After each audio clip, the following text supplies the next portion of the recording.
Here we are, we've got 4 practices, we're seeing lots of patients, we're taking great care of folks, and the money's not coming in. And so I had been through a couple of different chiropractic practice management companies and decided okay, I'm kind of not going down that road anymore. I'm gonna do something different. That's Dr. Jay Greenstein. He's a chiropractor with over 3 decades of experience in the profession. And I'm going to be honest with you, I've been looking forward to this episode for a while. Jay is a true veteran in our industry, and I'm so excited to be able to pick his brain. We covered how chiropractic has changed in the last 30 years, how to prevent burnout, and why you have to ride the wave of AI and technology or get left behind.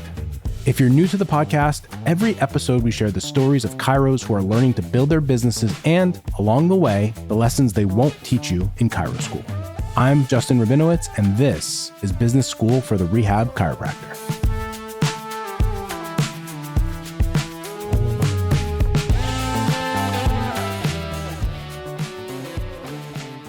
All right, Dr. J, so you've been doing this for 3 decades now. Can you talk to me about the early days? What was it like compared to what it's like now? Man, the early days were exciting. First I got out of school and I ended up being an associate for a year out in California and was able to be mentored by a great chiropractor, Dr. Jan Corwin, who also introduced me to a bunch of other sports chiros that are just legends like Tom Hyde and other folks. And it was a great experience associating, but I knew I wanted to come back home and start my own practice, which I did. And it was hard. I learned a lot, but it was exciting because, we're helping people and the practice was growing. What was really interesting is that I had no idea what I was doing running a business. I literally had no idea what I was doing. So while we grew and while we actually started opening up other practices, from an operations perspective, from a process management perspective, from an SOP perspective, I was clueless. And at one point, and I've shared the story many, many times over the years, at one point, we almost went bankrupt. Here we are, we've got 4 practices, we're seeing lots of patients, we're taking great care of folks, and the money's not coming in. And so I had been through a couple of different chiropractic practice management companies and decided okay, I'm kind of not going down that road anymore. I'm going to do something different. So I enrolled into the University of Pennsylvania Wharton School of Business, their small business development program. And as I was driving back and forth from DC to Philly 3 times a week, 2 nights after practice, and then 1 on Saturday, I started learning things. I just put books on tape into because that's how old I was. I was listening to books on tape, not podcasts, and started listening to books. And one of the first book I listened to was the book Jack, Straight from the Gut, which is Jack Welch's book. And he grew at the time GE into the largest company in the world. And I learned about this thing called Six Sigma. And while I won't, get into too much detail around Six Sigma today, it's a quality assurance methodology designed to understand the key variables in a given process that you need to control to guarantee the result that you're looking for. And so if GE's building light bulbs and toasters and airplane engines, that manufacturing process has got to be so good that there are no defects. And so what he also then did, because they're building MRI machines, is he applied that to healthcare. And so there was just a lot of relevance. And in addition to having just a great experience at Penn in their small business development program, just listening to that book and just learning from Jack Welch, how he thought about leadership, how he thought about talent management, how he thought about process management was kind of a game changer because literally we were going down the tubes. Bring me back to that guy who was opening the practice that was coming back home, because I want to talk. I don't know if it's about, I'm curious where your brain was, if it was ambition or you're crazy enough to think it could work. But, I deal with a lot of people where it's I try to expand what level is possible. So even though you went bankrupt, there was an ambition to say, I'm going to open my own practice, which is one thing, but then I could grow to multiple locations. Where do you think that came from? It was a business opportunity. We had referral sources that were telling us, hey, you're over there, we're sending you folks, but if you were even closer, we could send you more. And so we're okay. Well, yeah, let's go find a place to sign a lease. Let's sign a lease. Let's buy the equipment. Let's hire some staff and let's start seeing patients. But when your operations are not tight and your processes aren't managed appropriately, you can be submitting thousands of insurance claims, but if the data is not correct, then you're not getting paid. And that's what was happening with us. We just didn't have good data entry. Our teams weren't functioning at Six Sigma, which is 3.4 defects per million opportunities. So imagine submitting 1 million claims and only having 3.4 that are defective. That's how processes should run. We weren't even close to that. So that's why we weren't getting paid. And so once we figured that out, going through a Six Sigma process, we learned how to fix that. Jay is so right here. Having the right processes can make or break your practice. And remember, if you need help with your practice, go to the link in the show notes. We've got a great team that would be happy to help you. I graduated in 2012 and I've always been out of network, or now we are fully cash. But I would say in one sense, back in the day, quotes, it was easy because out of network paid a lot better. It doesn't pay as much now, though I would argue today it's easier to be cash than it was a decade ago, because as someone told me, they went cash in like 2012 and the patients looked at him like he was on crack. That was his exact quote, because it wasn't a real thing. So that's sort of my experience where, there's certain things that are harder, but actually it's easier because it's more accepted in the marketplace. From your perspective, going back 30 years, it doesn't necessarily need to be about insurance, but about the general business landscape. How would you compare 30 years ago to today? Harder, easier, different game? Like, how would you think about it? I feel like it is much more difficult today. When I first started, managed care hadn't quite kicked in. It was only about 2 to 3 years afterwards that managed care started to kick in, and we started to have pre-authorizations and referral requirements and those types of things, which was a bit of a bear, but it wasn't anything like it is today. I think you know this, Justin. I do a lot of work at the leadership level in chiropractic, a lot of volunteer and advocacy work. And one of my roles is I sit on the reimbursement committee for the Chiropractic Future Strategic Plan. And when we look at the landscape of all the reimbursement challenges that we're faced with, it is literally like whack-a-mole. And regulators and elected officials, legislators don't help us.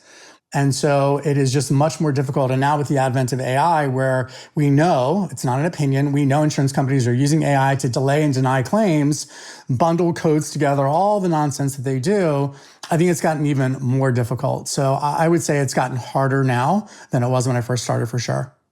So because of the experience, plus I think and you can correct me if I'm wrong on any of your practices still accept some insurances, and you kind of understand the landscape. For a new chiro coming out or someone that's been in practice a few years, like, where do you see the future going with that? As far as, do you think that the insurance system eventually is gone in our profession? Do you think it's going to slowly peter away? Like, what do you think it is? And again, this is predictive because we don't actually know, but I'm curious what you think. Yeah, I think insurance is always going to be there. I feel like insurance can be a potential port of entry for patients. So when the patient wants to use their insurance and, they go to a chiropractor that accepts their insurance, the patient come in, they can get some of the early care they need. And then it's up to the chiropractor to explain, like, insurance is not going to pay for everything that you need. There's a difference between medical necessity benefit as part of an insurance plan versus like what is going to actually maximize your health. And so I think it's up to the chiropractor to explain those things to the patient and help them align the patient goals with the care plan that's being prescribed and delivered. And then, work that out, whether it's insurance only or insurance plus cash, or maybe sometimes it's even just cash only because you don't accept that particular insurance plan. But I do think that I think insurance will stay in chiropractic, or chiropractors will stay in insurance. But I do believe that there's a better opportunity for people to learn more about what you're doing and how you coach your clients, because I think there's greater opportunity when you add that cash-based services onto your practice. With that, one more question that I get, it's top 3 from students, is if you were starting, or what advice would you have for me, cash or insurance? So like when students come to you and ask that question, or if there are students or new practice owners asking the cash insurance, what generic advice do you sort of give to them in that case? It's interesting. I have not had that question asked to me. I probably would say what I just said. And I think a lot of it also is geographic dependent. So there's certain states that have better rates of reimbursement. There are certain payers that have better reimbursement, certain types of practices. If you're doing personal injury, maybe you're going to be fine in Florida, but maybe if you go to some other state, you're not. And so I think there's lots of variables that come into play. The advice that I would probably give a student or a new grad is describe your perfect practice. What does that look like? And if you're the kind of practice if you're the kind of person that wants a practice that is okay dealing with, kind of this operational infrastructure of dealing with insurance and following up on claims and process management, then maybe insurance could be a good starting point for you. But if you just want to be like, I'm seeing the patient, you pay me, and we're good, then maybe cash is the way to go. So I think it's very much an individual decision, but you can be successful in both arenas. Yeah. So the question I get all the time is, when I'm opening my practice or when I'm starting a practice or I'm in practice, should I be insurance or cash-based? The reality is both business models can absolutely be successful. But the truth is that it's going to be hard either way. The false belief is people want to do an insurance practice when they get started because they believe that it's just easier to get going. But then you have to deal with a different set of issues. The other issues are you're going to have to deal with insurance companies. You're not going to get paid. You're going to have a back-end billing system. You're going to have patients that a lot of the times, to be honest, they just choose you because you are within their insurance provider. What that means is they're not that bought into care, which not only sometimes your results aren't as good, but also if you have a treatment plan with someone and they need 12 or 15 sessions, a lot of times they might leave in 4 or 5. The cash practice has a different set of issues. It's often more expensive to get going and you're asking people to invest out of their own pocket. But when they do invest and they do decide to work with you, oftentimes they are bought in because we say in life, you invest with your wallet and your calendar. And so when people are invested with their wallet, they very oftentimes will get better results. The quote we talk about all the time, which many of you have to understand, is that the math needs to math. And what's a practical example of that? If you are in a state where insurance reimbursement pays you $50 for whatever you do with the patient and you spend 30 minutes with that patient, you can only generate $100 an hour. That math will not math no matter what state you are in America. And so the problem I see is not about cash or insurance, is that does your business model work?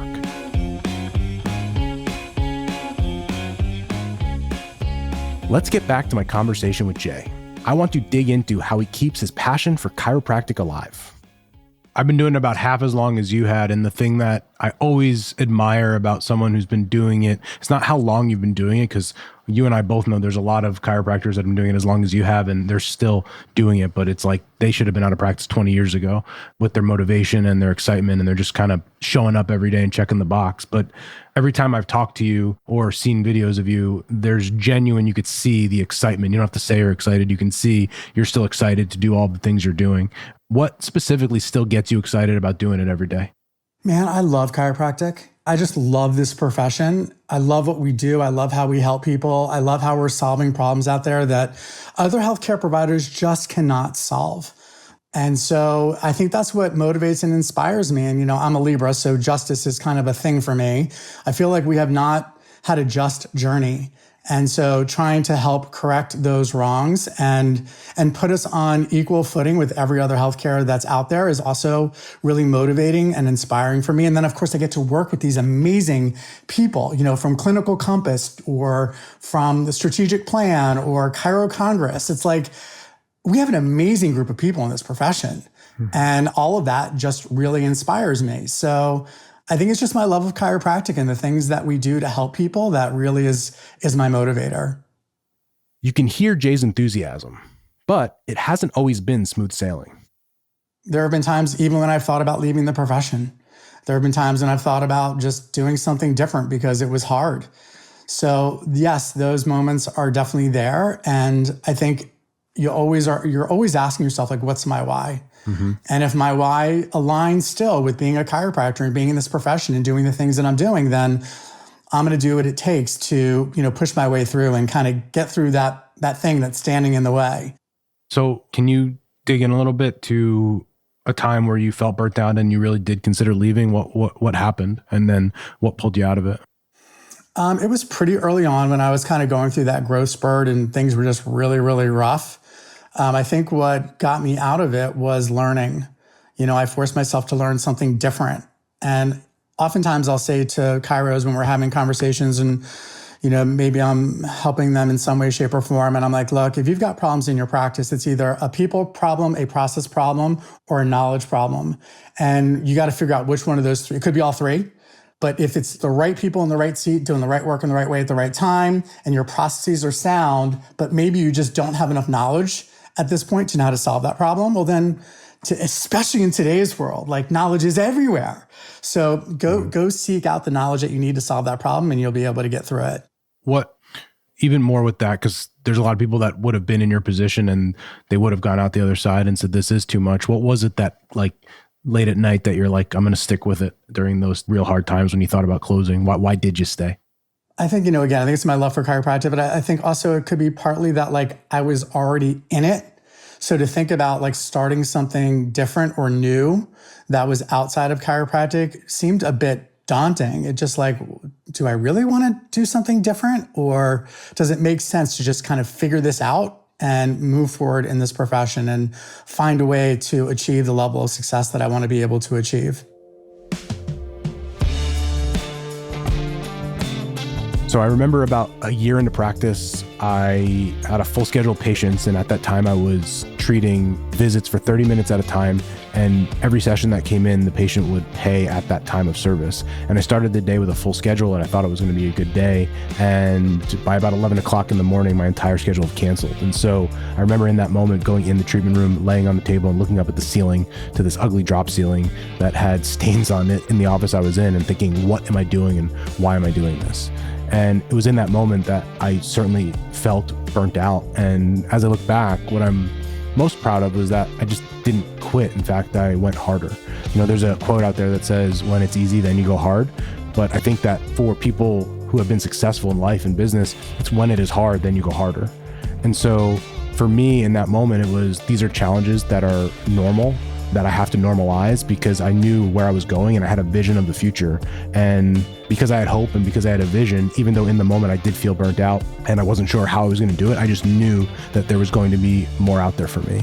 And I think that for any of you out there struggling with your business, or you don't know if it's right for you or how you're going to make it when you're in hard times, the only thing that prevails sometimes is having a hope and a dream and a vision of what the future will look like. Because for many times in business, the actual reality that we're facing is not ideal. And I think that keeping that one eye forward on the future is what helps me consistently avoid that burnt out feeling.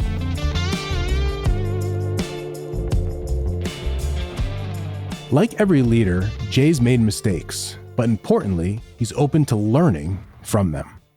As you're growing, the only thing I could think of going from one practice to 4 and multiple people, and then struggling with processes and then adding more people and through this whole journey, is that leadership. And usually when the business struggles, I'd imagine you're going to agree with me here, it always starts with us, that being a bad leader in that moment. Can you talk to me about what that looked like? And when you were struggling as a leader, where were those struggles? Yeah, it's a great question. So I've made about 1 billion mistakes as a leader. And you're so right, Justin. It definitely starts with us. When things are not going well, the buck stops with us. So, I was a very emotional leader. I'm an emotional person, period. And so when things hit me or things are not going well, my emotions ramp up automatically. It's just who I am.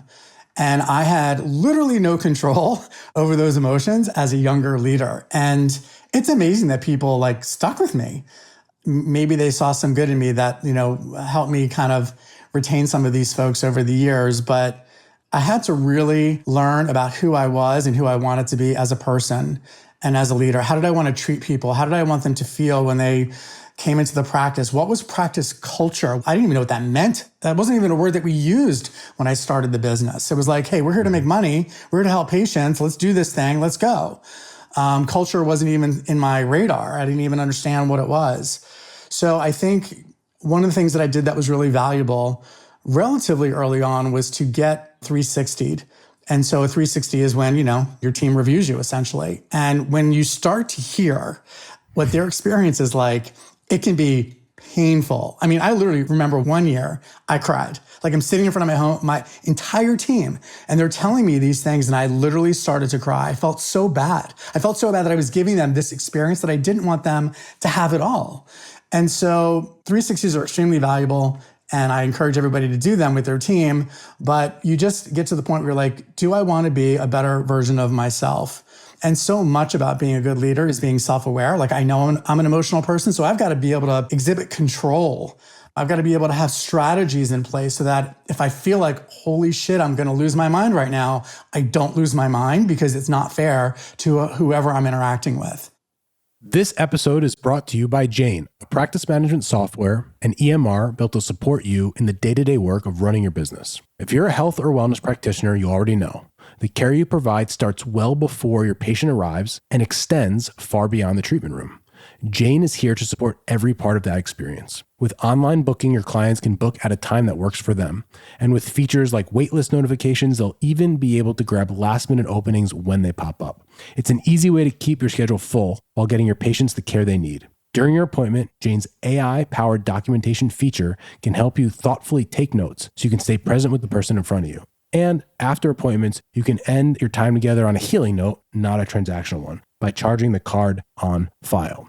So guys, when Jane reached out to me to become an ambassador for them, it was a no-brainer. in my community Slack channel. We have 140 Chiros PTs, US, Canada, and all over the world. And this is like the one piece of equipment, software that consistently gets a 10 out of 10 rating. They talk about it all the time. They absolutely love it. And so when Jane reached out to me to help them and be an ambassador for their brand, it was an absolute no-brainer. And I am so excited to be able to work with them. To learn more about Jane, how they can support you and your patients, head to jane.app/demo. And one last thing. If you're ready to get started with Jane, you can use my code RehabChiro1MO for a 1-month grace period on your new account. Every successful business that I've had, that I've worked with, doesn't necessarily mean they have a business partner, but they have another person in a business. And let's just call, like for us, getting to $1 million in revenue, starting from zero out of cash, like getting to $1 million profit margin is a really nice business to create. Yeah. But everyone I've thought of, they're either business partners, which I wouldn't usually recommend, but it's not even about the partner. It's having another person in the business that can complement them. And so if it's the person that's the high energy visionary, they have someone who's process orientated. If they have someone who's the sales and marketing, they have someone who's the finance person. So can you walk through this? And the reason why I'm asking about this specifically is because usually you get the story behind the story, and like just talking to you, you're the high energy visionary, emotional, that sounds like your personality. And the only way you maintain practices, I don't even know this to be a fact, but the only way you maintain what you've got with what you have is to have someone else in there. And in our profession specifically, I think, and you could correct me if I'm wrong, it is like, if it's not me, it isn't going to be, but you've obviously figured out the other side of this. So I would love for you to hit on this, because my audience, like, I just want to bash them over the head on this with this concept. Yeah. For all you docs out there that are looking to like step out of your practice and you don't know what you need to do, how do I step out and not see patients all the time? Or how do I run multiple practices and not see patients all the time? One of the things that I learned actually pretty early on is that the only way for you to move out of your seat is to hire somebody and train somebody and support somebody and grow somebody who can do that job better than you can. So I couldn't step out of my role as a chiropractor until I found somebody who was a better chiropractor than me. And maybe they didn't start that way, but I had to train them and work with them so that when patients came in, they didn't need me. And after a while, they didn't even know me. Like the patients that come through our practice today, hardly any of them know me, which is great. Like it's great. They know our doctors. They love our doctors. It's amazing. Besides his wealth of experience, Jay is also an amazing innovator in the chiropractic space. He's an expert at incorporating AI and machine learning, and I wanted to find out more about what he's been up to. You mentioned the future and technology, and I think today, as far as what we do in the room, technically probably isn't going to be robots yet, though I've seen massage done with robots, so who knows. But that being said, I know you have a big interest in tech and AI and are a forward thinker with that. And you've mentioned in other interviews how important AI can be to our field specifically. Why do you think that's the case? AI is changing the world. I mean, if you're not utilizing AI, it's like not using the internet when the internet started. We live in a different world today. And for us, especially when it comes to things like lower reimbursement and higher cost with team members, and how insurance companies, if you're an insurance practice, how they're kind of managing claims and payments and revenue cycle management, you just have to understand how AI works and how you can leverage different tools for different use cases. And so, I mean, we're just in a state that, I've never experienced before in my entire life. And we've seen a fair amount of technology transformation over the last several decades.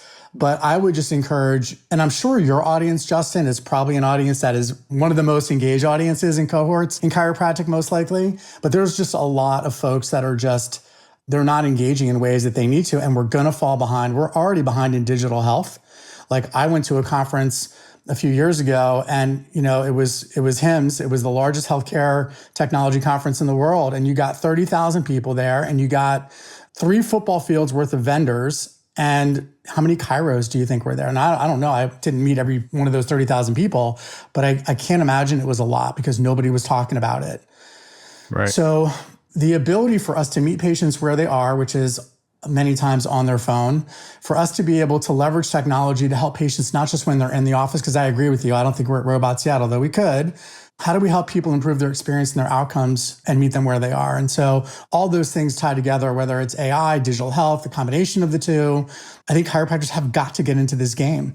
Our practices are being reimbursed for remote therapeutic monitoring. Our customers' practices are being reimbursed for remote therapeutic monitoring. Is it turning us like from a $500,000 practice to $1 million practice? No, it's not. But we're doing the work anyway. So we might as well get paid for it. Right. Talk to us about Embody. How did you come up with it and how did you start it? Yeah, so Embody is our second product. The first product was called Canvas. We looked at our own data when we changed the name of our practices. It used to be called Sport and Spine Rehab. We now call them Kaizo Health.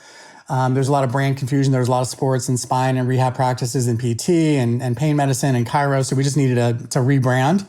And so when we did that, I said to my team, and our tagline is rethink, rebuild, restart. We want people to rethink healthcare so we can rebuild their bodies so they can restart their lives.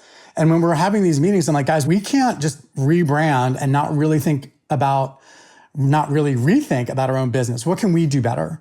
And so we looked at our discharge data, and we have a lot of data in our businesses. And so we looked at the opportunity for us. How can we move the needle on doctor versus self-discharges? How can we actually help patients adhere a lot better? So we looked at the literature, and we looked at behavioral science, and we looked at so many different things around customer loyalty. And so what we decided is we were going to build an app. We were going to gamify the patient experience. And essentially, when the patient came in, they would scan a QR code, they would get a point.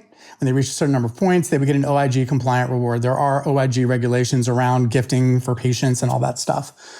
And what we found is that app users were significantly more adherent to their care plan, and that drove actually more revenue for us as well. So I remember calling up a good friend of mine. His name is Dr. Bibu Misra here in Virginia. And I said, hey, Bibu, and I told him the story. And I was like, do you want us to build you an app? And he's like, sure. And that was like the start of our first product. That product did not have any HIPAA. It didn't have any HIPAA protection. It was not collecting any healthcare outcomes data. And ultimately, we knew like if we could drive better adherence, we can improve outcomes, which overall decreases costs down the road and improves population health.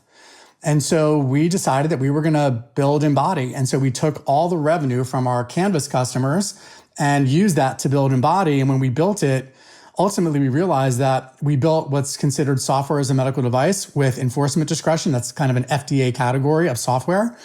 And our customers could bill for remote therapeutic monitoring services. And so it has just taken on a life of its own. It's been unbelievable. We've got a great early adopter cohort. We have implemented AI into the platform to help providers improve their workflow, especially as it relates to home exercise progressions. And we're just getting started, but it is incredibly exciting. We just signed an agreement with Chiro. And so we're very excited about that integration. And we have other EHRs now that are in the integration pipeline. So yeah, it's just a very, very exciting time for us right now. I'm curious if you could, even for my own practice or our members that are utilizing the normal AI tools, ChatGPT and Claude and all the different things, the one question that is always like over our head is data security, HIPAA, and all of that. Is there, and again, if you don't, like, I'm just curious, like, how would you advise people now? Or like, I'm using all these tools, but like, I'm just scared shitless about that piece of it. How would you go about thinking through all of it? Yeah, I mean, first of all, you have to have an AI policy in your business. Like, that's where I would start. And you mentioned Claude, and a lot of people use ChatGPT, but I only use it for some creative stuff, but I'm mainly a Claude user. And we could go down a rabbit hole, which we don't have time for today, but Claude is great. And so you could even ask Claude to build you an AI policy for your business. And then you sit down with your team and you review it with them, because that education and the documentation of the education is going to be really important in case there's a breach. So you have an AI policy, and then you just, no PHI can go into these models unless you've got a BAA signed with these people. Now, Claude at the enterprise level does have BAAs.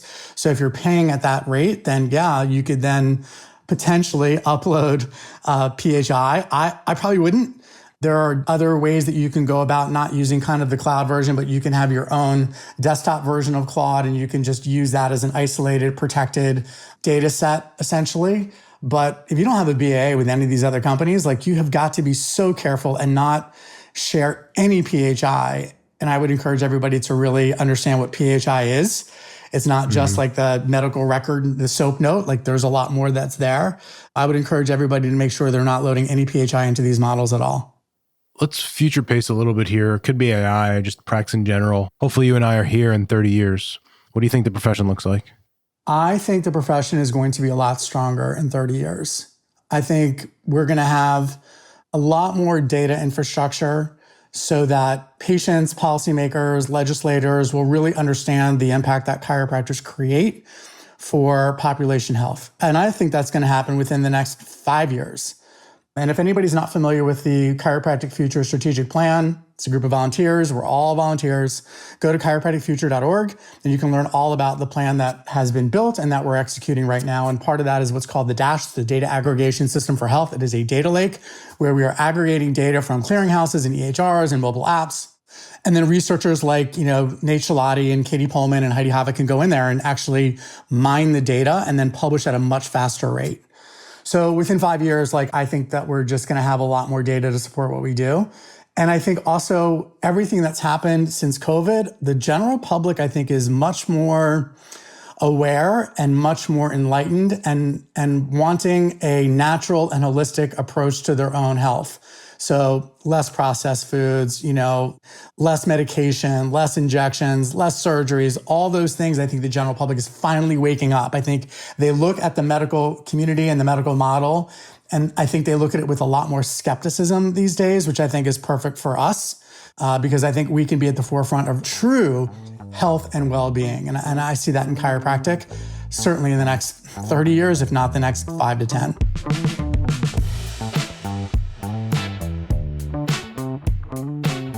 If you want to take your practice to the next level, go to the link in the show notes. We'd be happy to help you. Don't forget to follow the podcast. Leave a rating or review and comment wherever you get your podcasts. I'm Dr. Justin Rabinowitz, and this has been Business School for the Rehab Chiropractor.